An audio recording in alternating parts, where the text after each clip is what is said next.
Some of the topics that we work on in this section are looking at how food affects mood. Often we don't make a connection. We just go about our lives and we don't think what I eat may affect how I feel. So we look at that. We look at how our blood sugar, which is affected by what we eat, directly corresponds to what our thoughts are and our feelings and our mood. So we connect the information about food to how we feel, and we do that through looking at what foods feed the brain, how important healthy fats are, that you need a balance of good carbs, good protein, and healthy fats for all of this to function. Again, it's sort of a mind-body-spirit thing again. You can't isolate these things. They have to be looked at together. When we are dealing with food and mood and that relationship, we talk a lot about what foods we can eat more of to help with our brain health and with our moods. So if I'm waking up in the morning and I'm having a bagel and cereal and a cup of coffee and I run out, I've not given my body anything to feed my brain.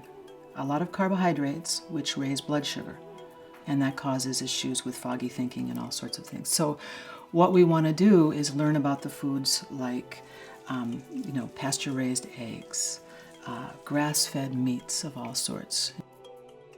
The salmon is a great source of healthy fats, omegas for the brain.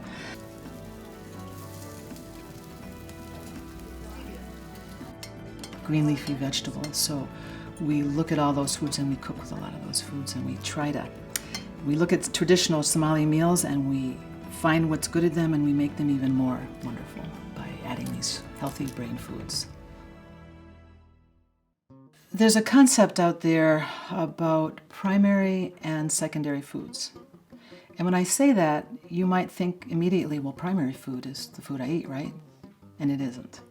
The primary food is the food that we get by nourishing our heart and spirit. It would be relationships. It would be about, the passion, the work that we do in the world. Relationships and community. It's not necessarily the food. The food is secondary.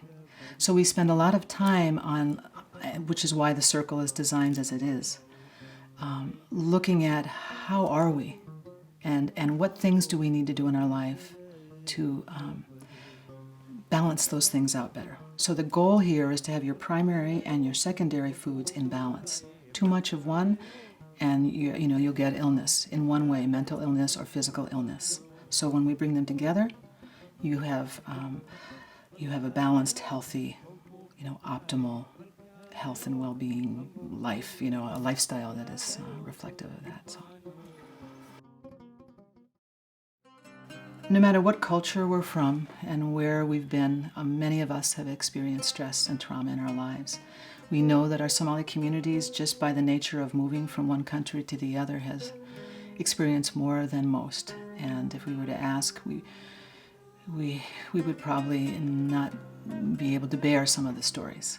Imagine what is going on with these people, having all this pain in them, and we think of them normal people, but they're not normal because they're keeping this. So this program is really opening up that deep pain that these people have faced in Somalia and in Kenya and in many different places. Some of them are facing here. So it has been a wonderful unity and space of trust for people to talk about their pain. Understanding how to manage stress. So we deal with different tools to help with that management. It can be as simple as breath. It can be quiet. It can be talking. It can be loving. It can be just listening. This deep breath and relaxing and thinking of God, and it helps them to reach to their pain.